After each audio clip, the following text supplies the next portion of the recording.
সেজরব যা ভাবছিলাম তা না ভাই, এই যে একটা বোতল দেখতেছেন ভাই, এই বোতলটা সেজরবের 3 রিয়াল দিয়ে কিনা খেলা লাগে ভাই। ভাই আমাকে বাংলাদেশে তো ভাই 15 টাকাও দাম নাই। এটা ভাই সেজরবের 3 রিয়াল দিয়ে কিনা খেলা লাগে ভাই। বাংলাদেশে থেকে তো ভাবছি ভাই যে বিদেশ গেলে মানে আমরা উন্নত হয়ে যাবো গা, টাকা পয়সার পাহাড় হয়ে যাবো গা।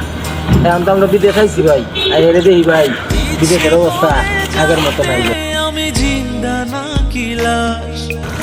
সেজরব ভাই গাড়ি দিয়ে দিলেও ভাই 10 রিয়াল দেয় ভাই। একটা গাড়ি দিয়ে দিবেন ডিউটি করে ভাই 10 রিয়াল। এই যে আমি একটা গাড়ি দিয়েছি 10 রিয়াল কম, 10 রিয়াল। আর একটা গাড়ি দিব অর্ডার করে, এটা ছোট গাড়ি ভাই। পাবো সুখের সেই হরিণ, আমি টাকার এক মেশিন, আমি টাকার এক মেশিন, আমি টাকার এক। বিদেশ আসার আগে ভাবছিলাম বসে বসে টাকা দেয়, আর এখন দিন রাত 24 ঘন্টা পরিশ্রম করে টাকা কামাইতে হয়। বিদেশ বড় সুখের না।